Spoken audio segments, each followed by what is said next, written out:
نبی کی نیند پر کیوں قربان کی؟ نماز کا حکم دینے والا میں خدا ہوں، تو عید کا خیال رکھنا چاہیے تھا۔ تم نبی کو کہاں سے کہاں تک لے گئے، ایسا کچھ بھی نہیں ملے گا۔ نبی کے ہاتھ اڑ گئے، یا اللہ علی تیرے اور تیرے محبوب کی اطاعت میں تھا، علی تیرے اور تیرے محبوب کی مان رہا تھا، اطاعت میں تھا۔ اللہ تبارک و تعالی نے سورج کو ریورس فرما دیا، سورج کو آج ہے کوئی کائنات کا بڑے سے بڑا سائنسدان، بڑے سے بڑا پاورفل بندہ جو یہ کہے کہ میں عصر کی نماز پڑھنی ہے، سورج چند سیکنڈ ہی پیچھے ہو جائے۔ کوئی ہے بڑے سے بڑا امام، بڑے سے بڑا علم والا، بڑے سے بڑا سخاوت والا، چاہے دنیا کے اعتبار سے پاورفل ہو یا دین کے اعتبار سے، کوئی ہے جو اپنے لیے سورج کو چند سیکنڈ روک سکے؟ نہیں روک سکتا۔ اس لیے پھر ان لوگوں کی جو قدموں کے ساتھ مٹی لگی اس کو سلوٹ تو کرنا پڑتا ہے، کیونکہ وہ ویلیوز ہمارے پاس نہیں، وہ رفت ہے نہیں۔ میں اور آپ پابند نہیں، یہ لگا ہوا سورج کب غروب ہوتا ہے، کب نکلتا ہے، اگر اس سے پہلے ہم سجدہ کر گئے تو ہماری نماز لکھا جائے گا ادا ہوئی، اگر گزر گئی تو بڑے سے بڑا امام ہے، اس کی بھی قضا کے کھاتے میں ڈلی جائے گی۔ لیکن یہ وہ لوگ ہیں جن کی نمازیں سورج کی محتاج نہیں ہے، آج ان کی نماز کا محتاج سورج ہے۔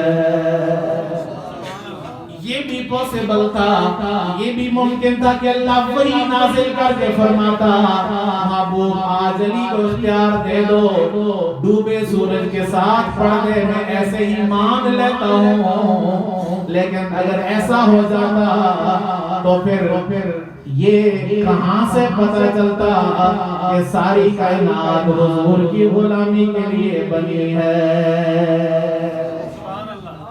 اس لیے کسی کے دل میں یہ مشکل، کسی کی عقل میں یہ آرگومنٹ کی وجہ سے، یہ کلک کی وجہ سے یہ نہیں ہونا چاہیے کہ سورج کیسے مڑ سکتا ہے، بلکہ محبت میں اس کو نعرہ لگا دینا چاہیے، زمین و زمان تمہارے لیے، مکین و مکان تمہارے لیے، چنین و چنا تمہارے لیے، بنے دو جہاں تمہارے لیے، ہمارے یہاں تمہارے لیے، اٹھے بھی وہاں تمہارے لیے۔ جتنی باتیں کرتے جائے نا تو دنیا کے پیرامیٹرز، بلندیاں، رفتیں پیچھے رہ جائیں گی۔ جن لوگوں نے حضور کے قدموں سے وابستگی اختیار کیے نا، ان کا ہر کام آپ کو اوپر ہی اوپر نظر آئے۔ لیکن بیلنس بڑا ضروری ہے، بیلنس، اعتدال۔ سیدنا عیسیٰ علیہ السلام کو عیسائیوں نے خدا کا بیٹا بنا دیا، ٹھیک ہے۔ سیدنا عزیر علیہ السلام کو یہودیوں نے اللہ کا بیٹا بنا دیا، وقالت الیہود عزیر ابن اللہ وقالت النصارى المسیح ابن اللہ۔ سورہ توبہ میں اللہ فرماتا ہے عیسائیوں نے سیدنا عیسیٰ علیہ السلام کو اللہ کا بیٹا قرار دیا، اور یہودیوں نے سیدنا عزیر علیہ السلام کو اللہ کا بیٹا قرار دیا۔ اس لیے بیلنس فی المحبت ضروری ہے۔ اپنی عقیدت کے چکر میں بندہ اللہ اور اس کے رسول کے بتائے ہوئے راستوں کو خلاص نہ کرے۔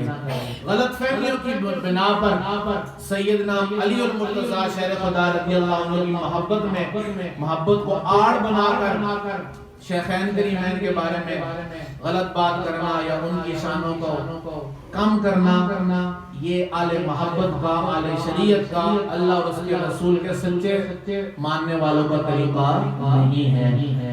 یہ لوگ، اللہ کہتا ہے رحماء بینہم، کسی صحابی سے پرسنل باعث کا کوئی جھگڑا نہیں تھا۔ رحماء مبالغہ کا صیغہ ہے، ایک دوسرے سے اپنے سے بڑھ کے پیار کرنے والے تھے۔ اس لیے آقا رضی اللہ علیہ وسلم تشریف فرما کے ساتھ سیدنا صدیق اکبر رضی اللہ عنہ بیٹھے تھے، اتنے میں مولا علی تشریف لے رضی اللہ عنہ۔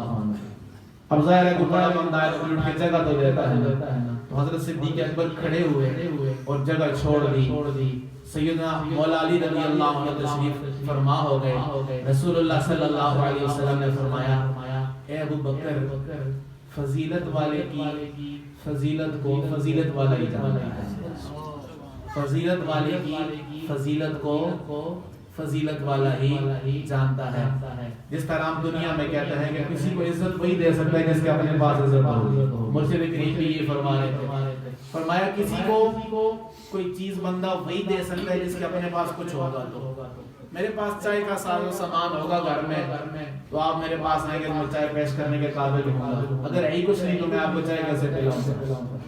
آپ دوسرے کو رسپیکٹ تب دے سکتے ہیں کہ آپ کے ہاں میرے ہاں خود عزت ہوگی تو میں کسی کو عزت دوں گا۔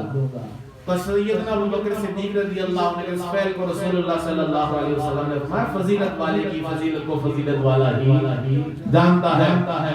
اور سیدنا علی المرتضی شیر خدا رضی اللہ عنہ صدیق اکبر سے کہتے ہیں کہ حضور مجھے تو حضور صلی اللہ علیہ وسلم نے فرمایا ہے کہ جنتی بوڑھوں کے سردار کون ہوں گے؟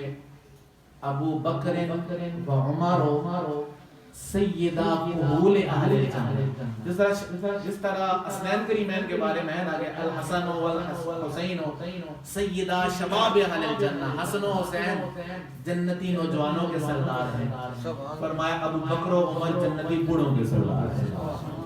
پھر سوال پیدا ہوتا ہے، اللہ کہتے ہیں جنت میں تو کوئی بوڑھا ہی نہیں ہوگا، یہ تو سارے جوان ہو کے وہاں پر جائیں گے۔ کیوں جی بوڑھے جو بوڑھا ہو کے جانا چاہتا جنت نہیں، یہ تو ہمارے سے زیادہ جوان ہے ایمان کے معاملات، کیونکہ ہم جوان ہو کر بھی سردی میں آگے پیچھے، لیکن یہ بیچارے بوڑھے ہو کر بھی اللہ کے گھر کے ساتھ ان کو محبت ہے۔ اس کا یہ مطلب نہیں ہے کہ کسی کام جوگے نہیں رہے، نہیں، یہ اس دور کے لوگوں نے جب والدین بچوں کو نماز پڑھایا کرتے تھے، جب ان کے دلوں میں محبت نماز ڈالی جایا کرتی تھی، اس لیے ان کے درد بھی ہیں سب کچھ ہے، لیکن اس کے باوجود محبت اسلام اور محبت دین ان کے سینوں میں موجود ہے۔ معنی یہ ہے کہ جو دنیا میں بڑھاپے کی عمر کو پہنچ کر فوت ہو گئے ان کے سردار یہ بڑے لوگ ہوں گے، وہ کہ وہاں پر نوجوان ہی ہوں گے سارے۔ اس لیے اہل سنت کو صحابہ میں کسی کے ساتھ جھگڑوں سے کوئی لینا دینا، اگر اختلاف ہوا بھی ہے کہیں پر تو وہ اللہ کی رضا کے لیے ہوا، کیونکہ وہ لوگ اندر سے اتنے پاک ہو گئے تھے کہ اللہ نے کتنی جگہ اعلان کر دیا اللہ نے کتب فی قلوبہم الایمان، یہ صرف زبانی کلامی ایمان والے نہیں ہے، اللہ کہتا ہے میں نے ان کے دلوں میں ایمان بھر دیا، کتب فی قلوبہم الایمان، ان کے دلوں میں نے ایمان لکھ دیا ہے، نقش کر دیا ہے۔ جب جس کے لیے ایمان ضروری ہے وہ مان رہا ہے، اگر بندے نہ مانے تو کوئی فرق نہیں پڑے گا۔